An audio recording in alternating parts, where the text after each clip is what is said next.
to the third episode of Verbal Weekly. Since we are 2 episodes old, I thought it was time for us to delve into a slightly more complex area of your verbal preparation. So today we're going to talk about something called critical reading. Now, what is critical reading? I'm sure you've heard of critical reasoning, and of course you've heard of reading comprehension. This is something that combines the two skills. You see, a lot of us don't do well on reading comprehension because we tend to read passages and text the same way that we read newspapers and novels. We try to read it in a casual way, we try to follow the story, but what the exam really requires you to do is to read it critically. So what is critical reading? It's a skill that requires you to decode arguments. So we're going to talk about how to decode arguments, what are arguments, and what are the parts of an argument. We're going to end this episode with a short exercise where you can practice whatever skills you have learned, hopefully. Let's get started. First of all, we need to understand that an argument does not mean the same thing in reasoning as it does in daily life. Arguments are all around us, but that doesn't mean that people argue all the time. Argument means a quarrel, usually. It means a place where people don't agree and therefore probably they are annoyed with each other. But here we're going to use the word argument slightly differently. An argument is an attempt to make a point. It is trying to convince someone that your point of view is the correct one. Now the thing is that the other person may not really be convinced by it. And that is why an argument simply means convincing someone of your point of view. This is the sense in which we are going to use the term argument today. And this is the way that you should also understand arguments in the context of reading comprehension and critical reasoning.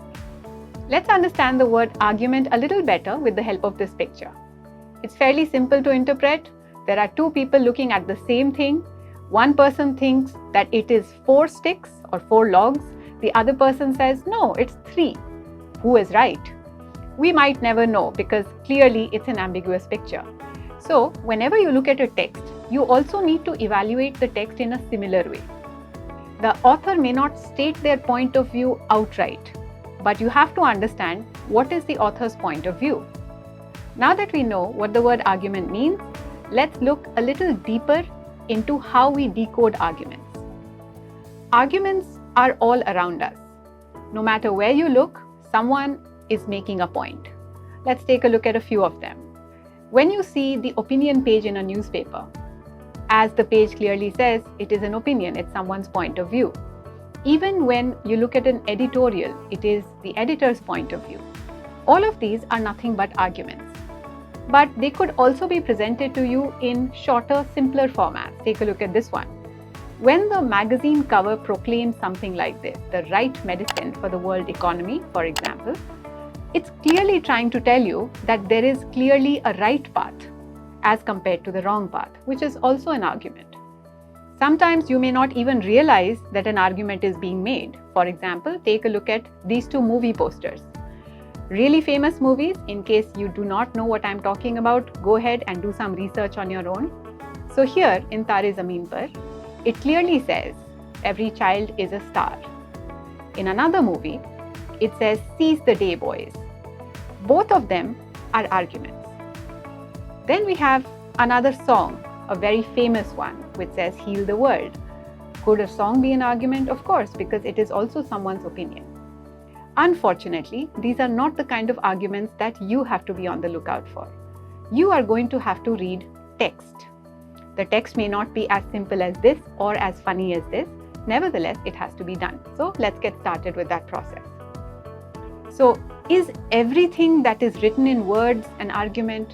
Not necessarily. An argument has certain characteristics.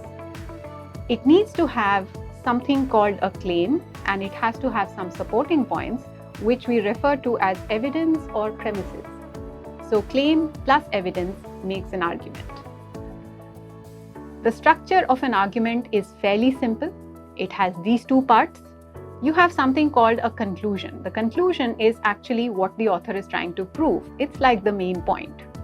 It's a claim that expresses whatever the author is trying to convince us of. So I hope this term is very clear. It's a common word, but I'm just trying to make sure that you understand it in the sense that you are supposed to. Then there is evidence. Now, the evidence is also referred to as premises or supporting ideas. As the name suggests, these are supposed to support the conclusion or prove that the author is right. So you have a main point and you have supporting points. Sometimes the argument is simple, it's very short. It might have just one piece of evidence, and sometimes it might have multiple supporting points. So whenever you have a lot of text to read, let's understand that it will probably have one main point but multiple supporting points. Today, however, we're going to look at short text so that you do not have to read too much. Starting with this one. It says, penguins are birds, birds can fly. And therefore, we can conclude that penguins can fly. It's fairly simple to understand that the first two statements here are premises, and these two premises lead us to the conclusion, which is penguins can fly. Now here, we know that the conclusion is not necessarily true. All you really need to understand is, if I take both the premises or supporting points for granted, then can I deduce or derive the conclusion? The conclusion is not a universal truth. It is someone's opinion. And how do you convince someone that your opinion is true? By providing as much evidence as possible. So all arguments are open to question. There could always be a counter view, a counter argument. There would be people who don't agree with it. And that's absolutely fine. An argument does not need to be 100% true. It just needs to have evidence to support it.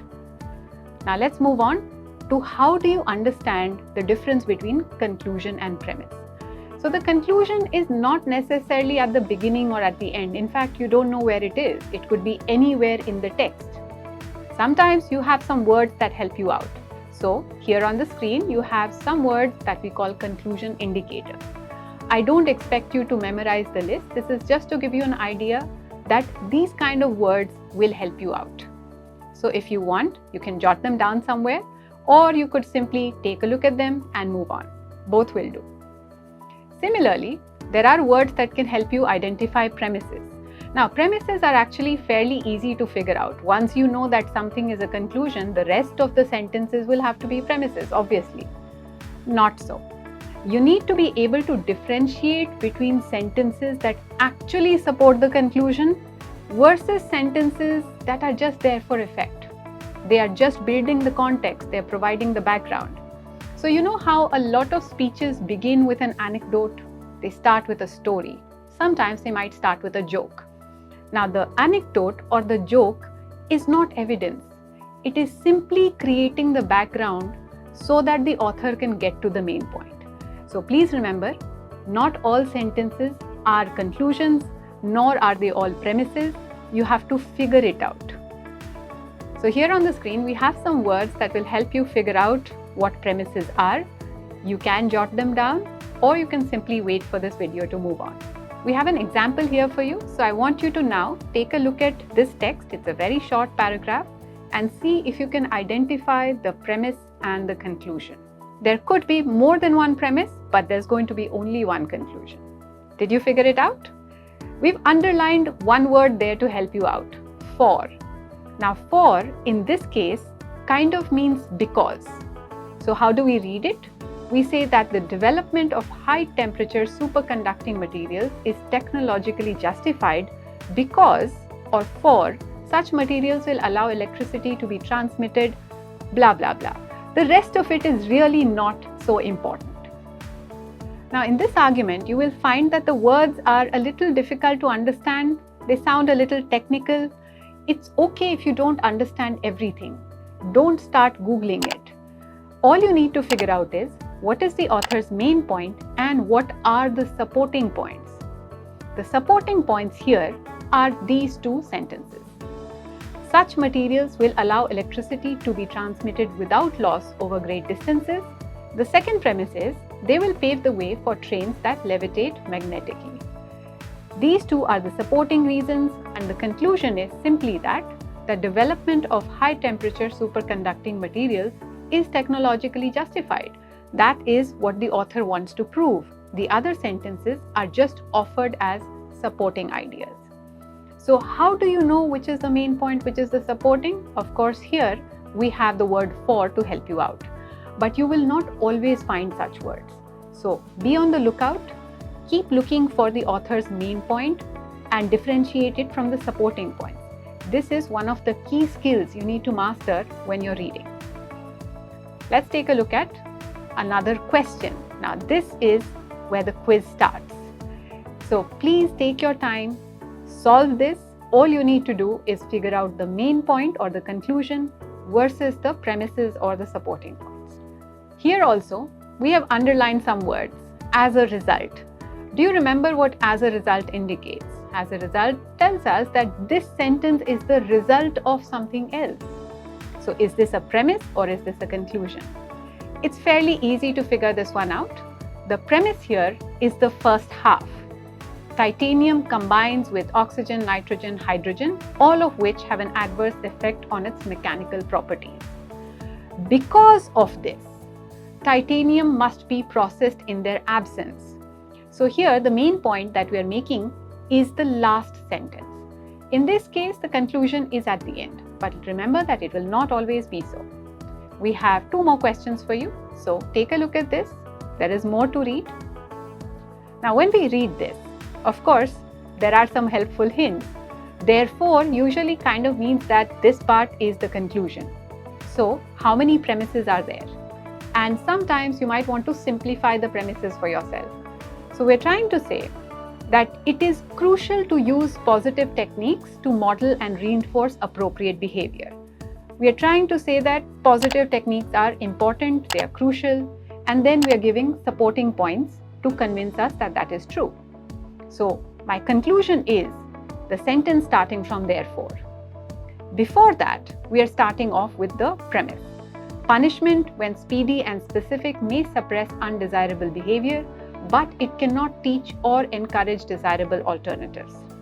So that is being used as evidence to support that it is therefore critical to use positive techniques.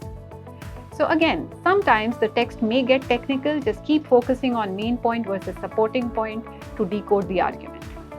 Now let's take a look at the last question for today. It's a little abstract, but then we all need to become familiar with abstract text. So here we have some fancy words for you. Omniscience, omnipotence, incompatible.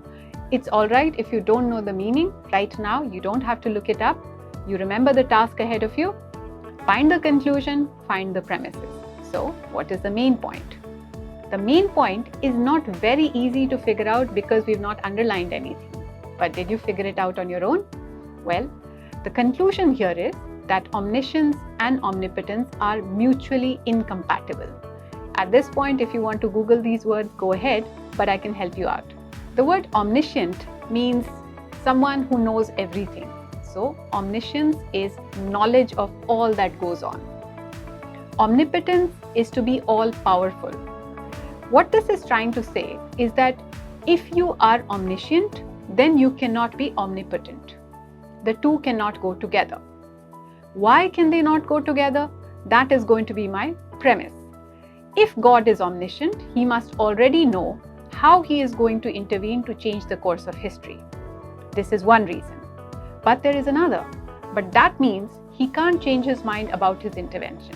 So this is an argument with 2 building blocks and 1 main point. The point of this entire exercise was for you to start looking at text, paragraphs, passages in the form of main points and supporting points. Sometimes you have words to help you out, but even if those words are not there, if you go forward with the same attitude that we did in today's video, then a lot of times you might find that you understand the text a lot more easily. And it's definitely going to help you answer those main idea questions that we are all troubled by. So see you in the next episode. Hope today's was helpful.